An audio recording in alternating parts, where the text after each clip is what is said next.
Hey guys, how's it going? Today is Tuesday, July 19th, 2022.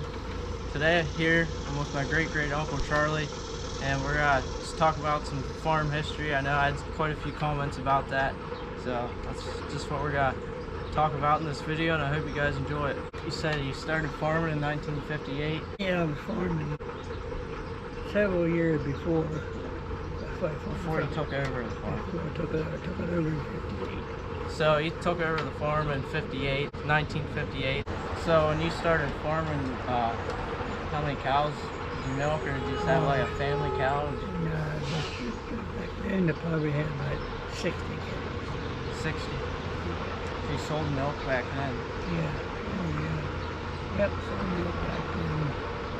But as a kid, did you just have like a family cow, or did you, No. you always sell milk? Yep. We're 60 cows. You milked a tie stall barn out there, right? Yeah. The stable was that. The cows faced the cows in the barn where we milk now. Yeah, they faced Is that how it was? Faced one another. They faced one another. They were tied in. Now the milkers stay, but before they moved, what? Okay. Yep. So that was back before a bulk tank was an option. You used to bottle it, right? In big milk cans. Yep. You come pick it up. So where'd you put the milk when you milk the cow? I remember Pat was talking about it one time. Didn't you dump it down through like a filter, and then put it in the cans after you strained it? Strained it.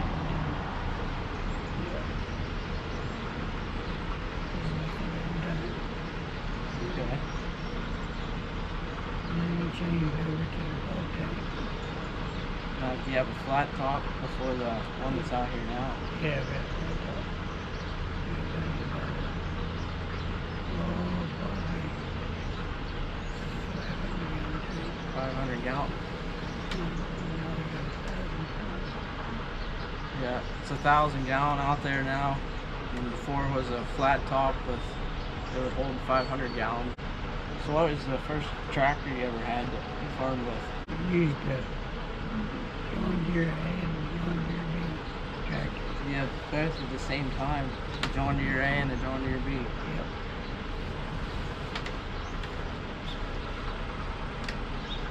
So here's this sort of pretty old picture. You can, that's a John Deere right there, Yep. isn't it? Yep. So right here, I don't know if you guys can see it, but there's probably one of the first tractors, which was the John Deere, was sitting there, and then there's a lot of different things changed. As you can see, it's no longer a fence here in the barn. There's a new piece built on. That's where the free stalls are at. And then there's this picture here. So that'd been the 530 case. Yeah. We pulled in up there and our corn in. In the corn crib there. And then over here. And there's a stack of hay right here. Yeah, see that? Stack of hay there. So the corn would come out of the wagon into this elevator here, and then this was a corn crib where the shed sits now, where the tractors are parked. And then here's no longer here. And where this old silo is at, it's actually where the cow feed bin is. And then right here's where the new part of the barn would have been added on. And then there would have been another part actually over here that goes back along. So this here had been the original barn. And then right here's the milk house. So the feed bunk would be like pretty much right here. And then the silo would be about right there. Is that how it is? Yep. Pretty good, that fuel something. You see a silver sheet silo. No, that was an Armstrong silo unloader. I remember Dad saying about that. Armstrong, you had to fork it out by hand. No silo unloader. Yeah.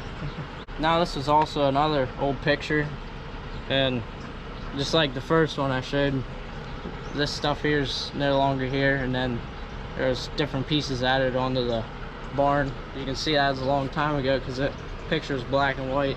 So whatever made you change over to Case tractors from John Deere? Well, I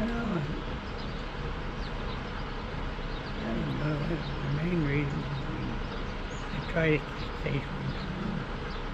You really liked it? Was that the 530 or is it a Case before that one? 530 Case would have been the first ever Case tractor that he owned. And then after the 530, he bought a 770. That was 770 that Marv had, right? Yep. Brand new. And how much did you pay for it? 7,500? Is that what Yeah, about 65. 65 to 75, somewhere along there. That's what he paid for it. So it's definitely a big difference nowadays what the price of tractors are. It's like probably 75,000 for a new tractor like that, wouldn't you think?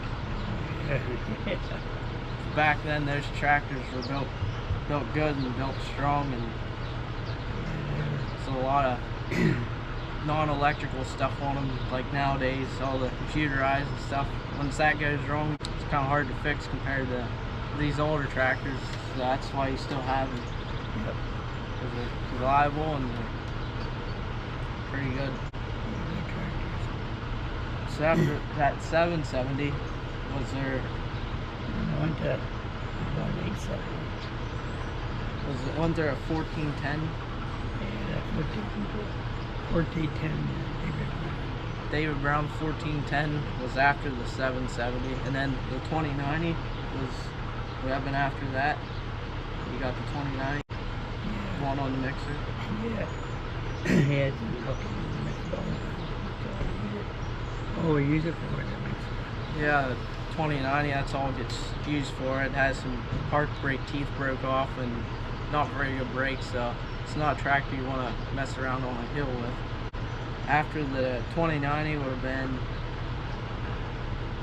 probably the 2290. Yeah. 2290, which is just pretty much the same as the 2090. It's a bigger motor and bigger rear wheels on it. Now that was bought with doles on the back, right? Yeah. And then you took the doles off and it just has singles on it. Yeah, we were definitely surprised how that thing pulled the disc. Pulled it pretty good. Now the 2294 would have been bought after the 2290 is probably what, the 870. Yeah. You got rid of the 530 and got the 870, right? Is that how it was? Yeah. So that 870 is still here. It gets used on that New Holland mower, that 3-point hitch. Dad uses it to mow around fences and does a good job for places where you wouldn't want to take the disc bind and bust it up. New Holland mower is a disc. Yeah, it's just like a disc bind, but it doesn't have rolls in the back, and it's not quite as big. So pretty much the same concept. It just mows it off. And that's it. You got rid of the when did you get rid of the 1410? I don't ever remember any of that tractors. Trying to remember it. 1410. 1410. Yeah, did you get rid of it after the 870 came around? Yeah.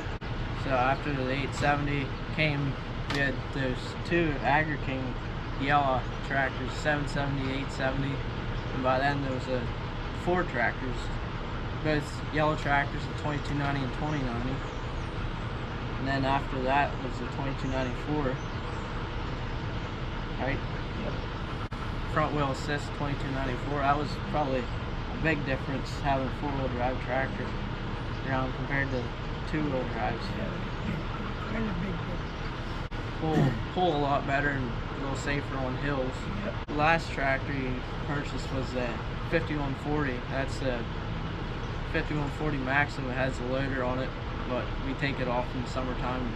Does a lot of hay work, mowing, raking, and the 2294 is mostly used on the Baler. And it does some disking and chisel plowing, hauling manure. So you always had pretty much all New Holland hay equipment and stuff. What was the reason there? Pretty reliable, and Yep. the Pap worked at New Holland and he welded on the skid loaders, and I'm sure he welded on a lot of different stuff. I'd have to ask him. But first New Holland skid loader was an 885, and it had the 2-speed. That was the first ever skid loader to come out with 2-speed, and you'd always run it up to the heifer farm. That was the only big skid loader that was around. The 720 Bobcat was the first ever skid loader he got.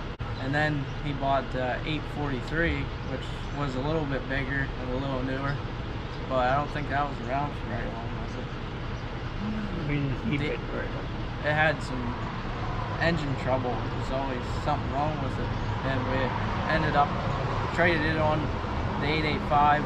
And then after the 885, got quite a few hours on it. He traded on an LS 180.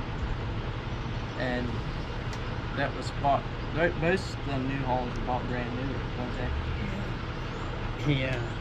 And then after that LS 180, he bought another one that was used, which is the one that he still has now. And then the Gale came along that replaced the first LS 180. And the last skid loader he bought was the 642B, the one that replaced the 720 on the scraper. The 720 is just probably not worth getting the motor rebuilt, so that 642 is just a lot nicer for scraping, and it's a little faster. But back to the other stuff besides equipment. The milking parlor, when did you put the actual milkers in after the tie stall? Wasn't there 4 milkers originally? You take them in the milk house and wash them? Yep. And after that was 6 milkers. And then they went from 6 to 8. 6 to 8, which that's where we're at now. But the stalls got changed, and that's the second set of stalls that's in the barn. So this here picture's probably it's the biggest out of all of them, kind of the awkwardest too. I don't know if you can see it, but it was painted. Say someone come around in an airplane and took it, and then they painted it, and it's definitely a really cool picture. There's the 3 tractors sitting there, the barn. That's the 530 there, right? Yep. Has a loader. That's probably the 770, and that's the 1410. There's a cab there. Maybe how it is. Yeah. So these grain bins here, they're the corn. That's corn cribs. So this here is a corn crib too. The sun's kind of glaring on it, but right here is 3 tractors. That's a 530. That's the 770 there, and this is 1410. So in this picture, this here is where the shed would be. Like I said, that's a corn crib. These here are the corn cribs that like we have now. And this feed bin, was that for the cows in the barn? There's a little feed bin there beside that silo. Mm-hmm. So here's another picture. Now this was, what year do you think that was? The flood. Was there a flood in 90 something? 72. It's not 72, that's probably later than that. Yeah, I remember. I think it was it 94 or something like that? There was a flood. Everything's the same here at the barn, but that's the creek that runs by here. You can see that it's not normal for the water to be up there. Now it got up so high you put ground bales here to keep the water away from the barn. Yeah.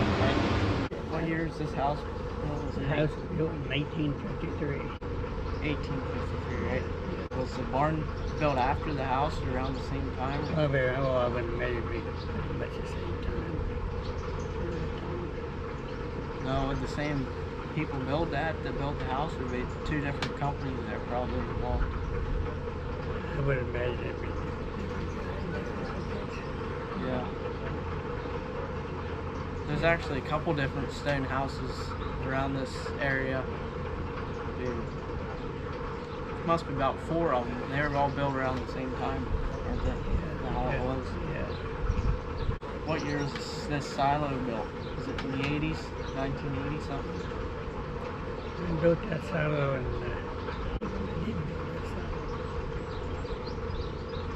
I'm pretty sure that silo was built in the 80s sometime in the 1980s. Now that has an unloader in it. Is that the original unloader that's in the James? No. Would be an unloader before that. The silo was built there before the front of the barn. And the feed, the silage would come out of the silo and straight into the bunk. You know how it was before the mixer, and then before the mixer, we fed out the bags across the road here. You just bring it across with the skid loader and dump in the conveyor, and then they'd have alfalfa, and there's a big bale rack and a hay rack in the barn that we put alfalfa. We used to, and then there for a while we started doing it again, but it's just a lot easier to have it mixed in. They'd try to eat more alfalfa than they would silage. Or what was the deal there? They weren't getting enough balanced diet of each stuff. They'd eat more than one thing. So having it mixed like that's a lot easier, a lot nicer. Cows do a lot better on it compared to what things used to be like.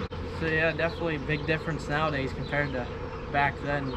A lot of labor-intensive work.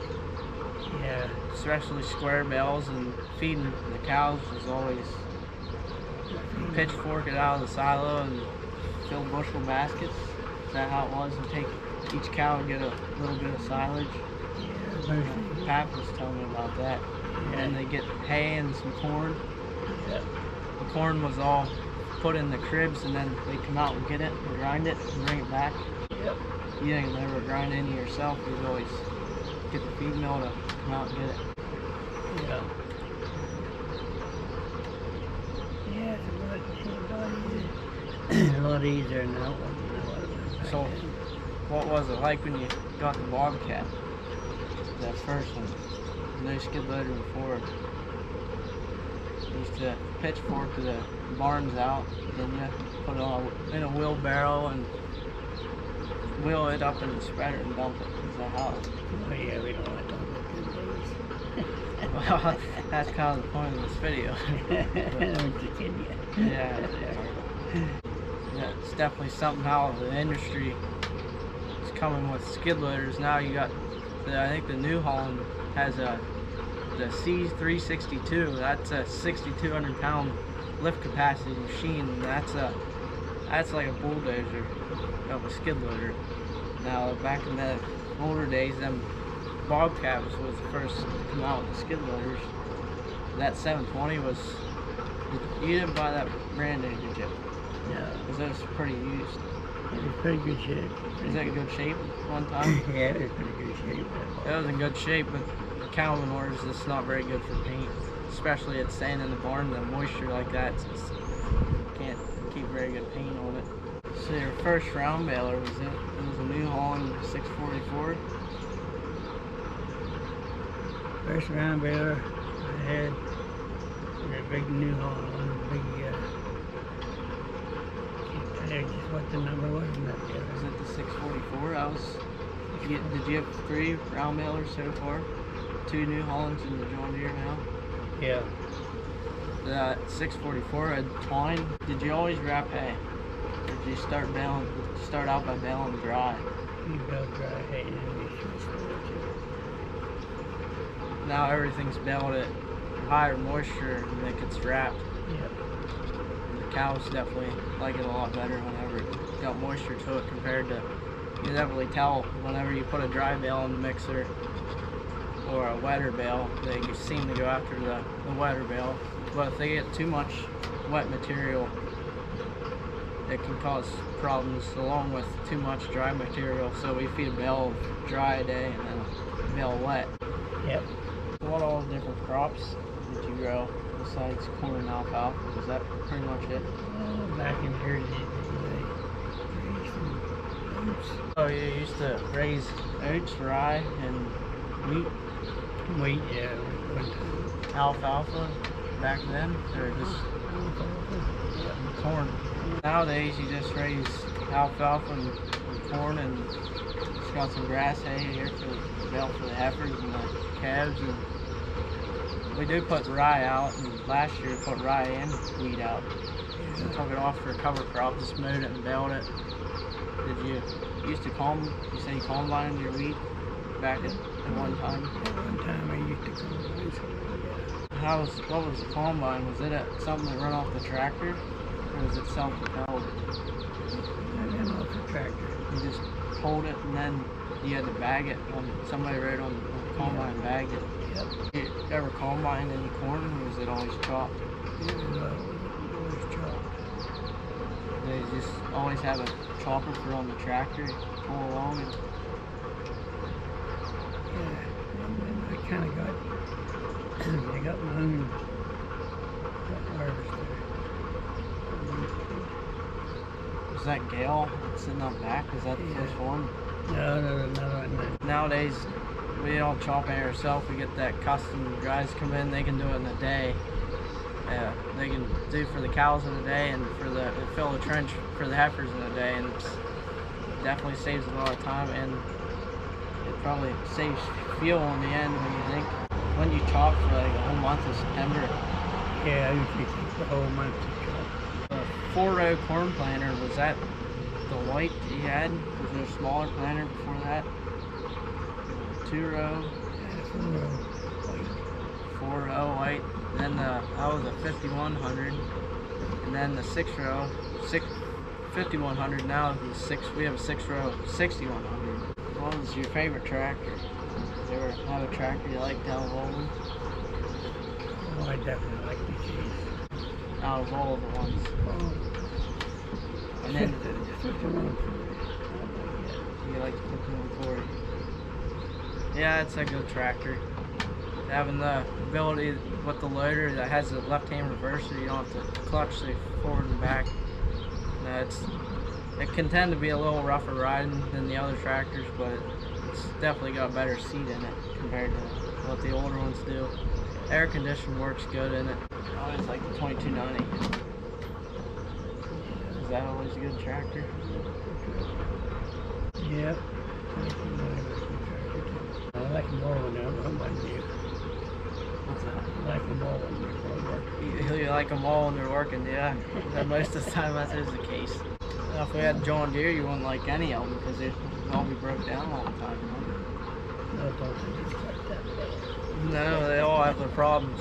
If they're getting that many hours on, they Yeah. gotta have stuff fixed on them a lot. You ever have a favorite skid loader?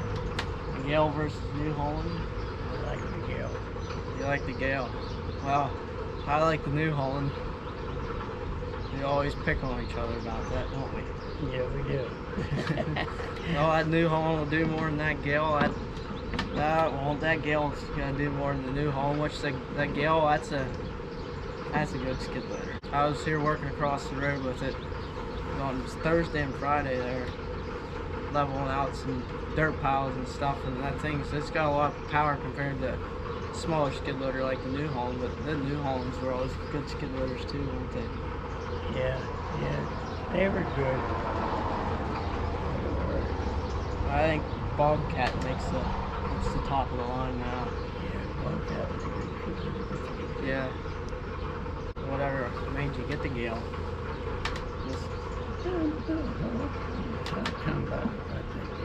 So yeah, that's probably gonna be about it for the video. Hope you guys enjoyed it. I'm sure I missed some stuff here and there, but it is what it is. I didn't speak up very good.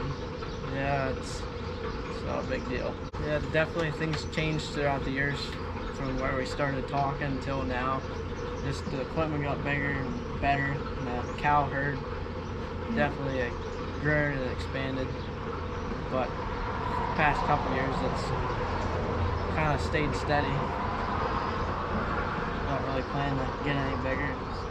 It's pretty good where we're at. Yeah. Pretty good. I may have to. Yeah, that's kind of hard to do. They add more because they don't have quite the room out here in the barn where we're sitting now. There's room enough for the cows, and they're producing where we're at now. All right, we'll see you guys later.